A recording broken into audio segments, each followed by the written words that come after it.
Recording. Look at that. We're recording.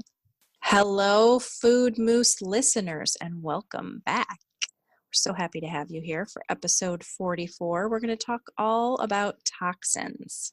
But don't worry, we'll make it fun. I swear it'll be fun.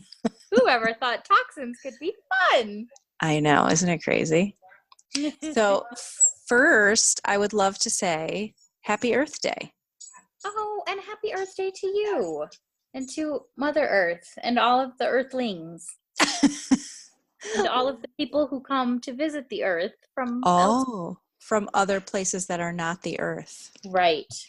Excellent. I would like to meet them. No, you don't.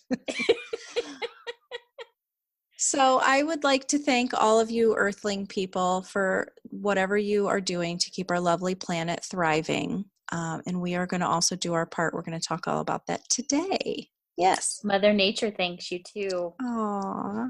So P, how was your Easter? It was hoppy. Aw.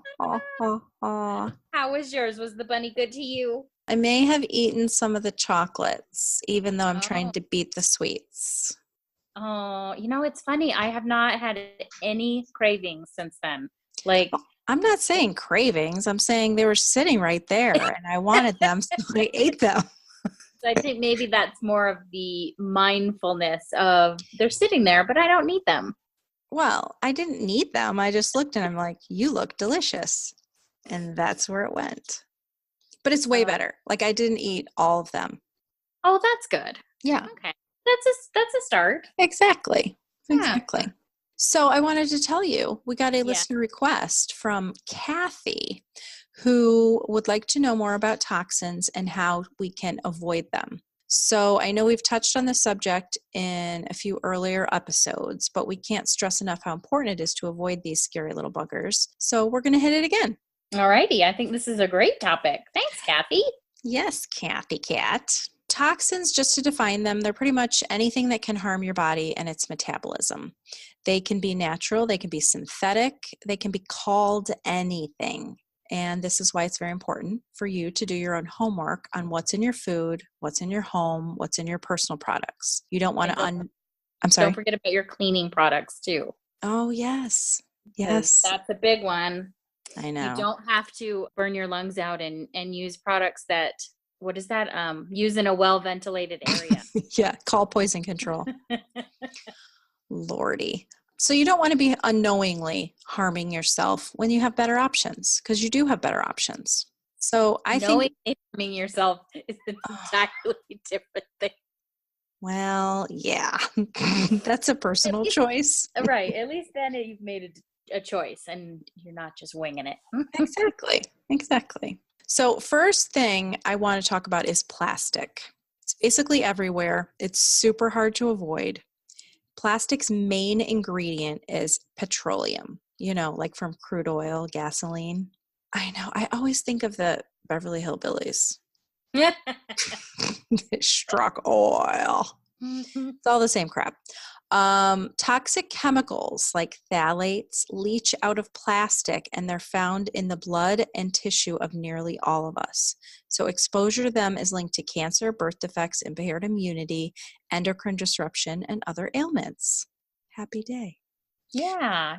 Miss Mother Earth also wants you to know that plastic takes up to 1,000 years, yes, years, to break down. So our landfills and oceans are full of plastic. Yes. So if you don't believe me, go online and Google it. It's scary stuff. It's so sad when you see those images in the ocean with all the turtles. I know. And they don't know. They just think, oh, what is this cool thing I could eat? And then they get stuck in a plastic bag and they hurt themselves. So it's not nice, people. It's not just about throwing out your trash in the appropriate place. It's about creating less trash in the first place. So how can we do that? Do not use plastic water bottles. I know, it's the easiest thing ever. You're out, oh my gosh, I'm so thirsty. Let me buy this stupid $1 plastic water bottle at the convenience store. Don't do it. Bring your own with you. When you have those plastic water bottles, those super crinkly ones, If they've ever been exposed to heat, which probably happens on the delivery truck, in a warehouse, sitting on the loading dock, wherever it is, it accelerates the chemicals being released into the water. So easy fix, bring your own. A glass bottle, stainless steel bottle, refill it whenever you need. There are water fountains all over the place. And you will definitely want to use glass or stainless steel if you put any of Vitality essential oils in your water, because you would never, ever put essential oils in plastic. Again, leaching the chemicals out. It actually breaks down the plastic and it will shrivel up. It's kind of a cool science experiment. When you go to the coffee shop, bring your own travel mug. The plastic lids on the disposable cups in the coffee shop, when they get heated, it condenses back into your drink. So all those chemicals in the plastic lid are falling back into your delicious coffee, and then you're going to put your lips all over it too.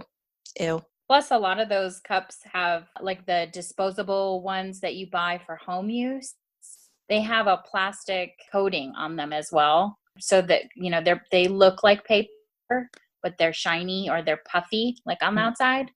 And that's a plastic coating on them. And so they're not paper then at that point. Yeah, everything's plastic. Got to be careful. So if you have at your house one of those single coffee cup machines, use the reusable, refillable pods.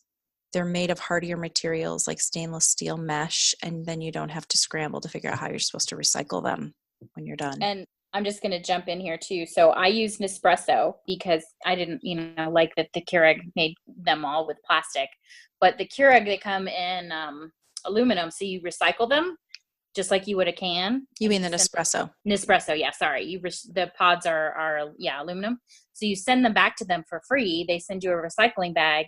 They not only recycle the aluminum, the pod part, but then they compost the coffee that's in it too, and they use it for gardening and all kinds of stuff. Well, so total recycling, which is why George Clooney bought part of them and is their spokesman. Well, and who doesn't want to look at him? So that is an excellent fix. Thank you, P. So another big one too, plastic straws. It's actually really funny. When we were in Florida last summer, they had this whole marketing thing where none of the restaurants or stores would give you plastic straws, but they would put your food in a plastic bag. And I didn't understand how plastic straws were more dangerous to the environment than a plastic bag. But I guess you got to start somewhere. Anywho, in my house, we use silicone straws.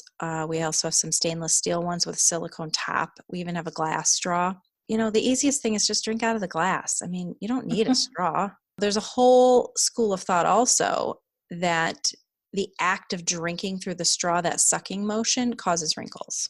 I do not want to be tempting fate on that one. So we can also avoid plastic grocery bags, which we just said are icky, plastic wrap, Zip-Tok storage bags, takeout containers. There's easy swaps for each of them. You can use wax oilcloth for your storage, like a cover, canning jars, parchment paper, glass storage containers, like those snap lid kind. I use all of these kinds in my house, and they're fabulous.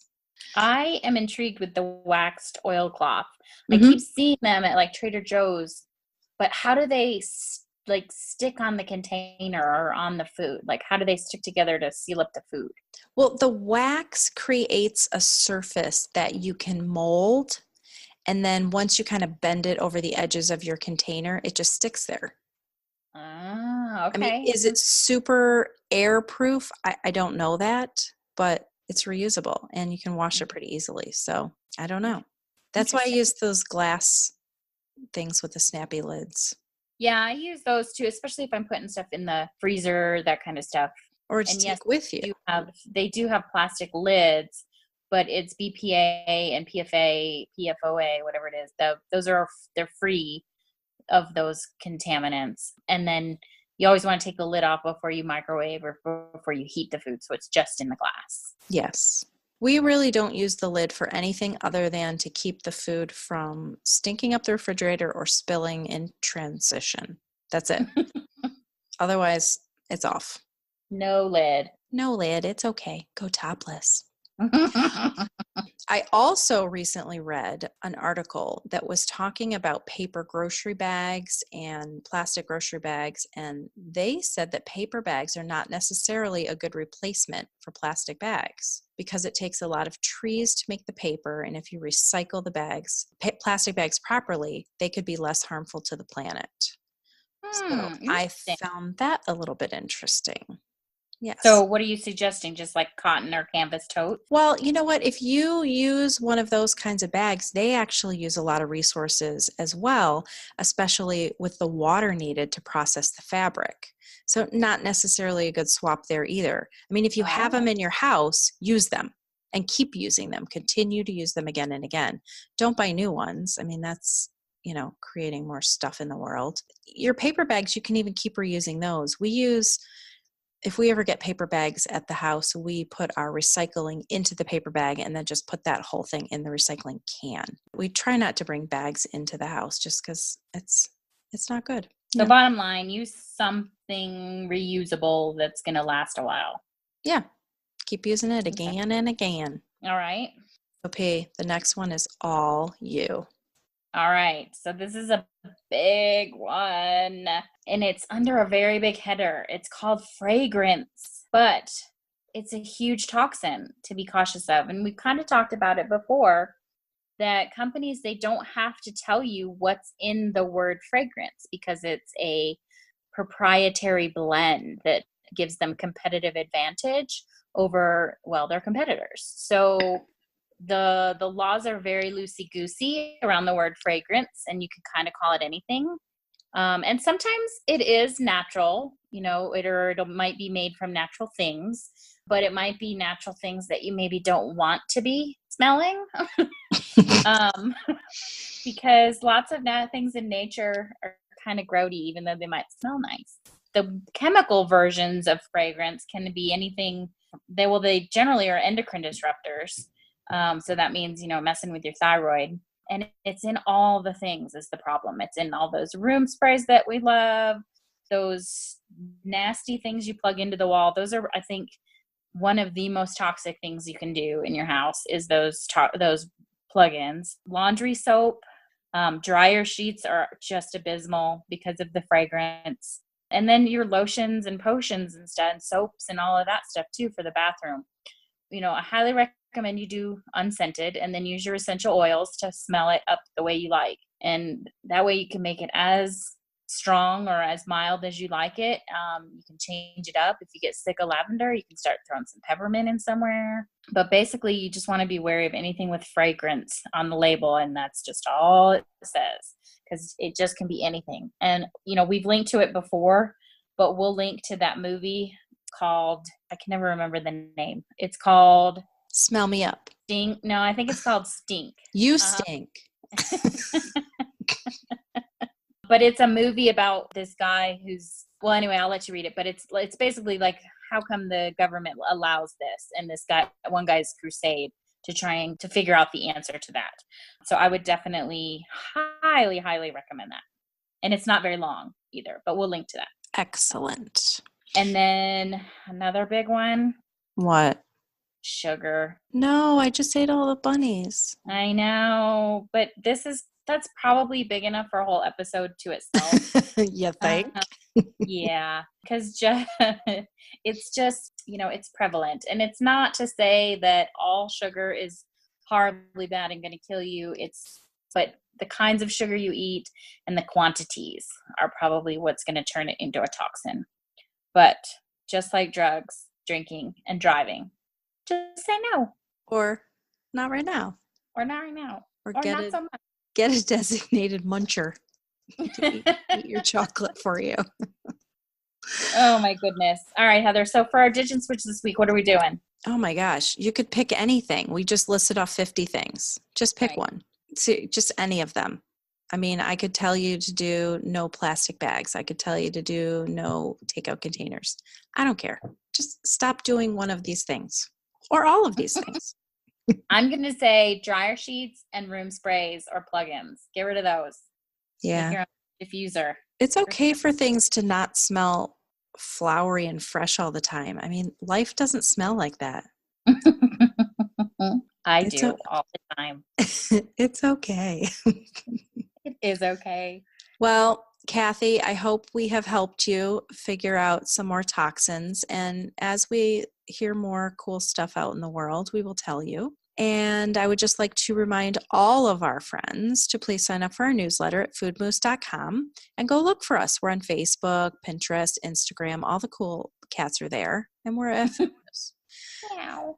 So if you like our podcast or even if you love it, please go find wherever you found it. Go to wherever you found it and write us a review.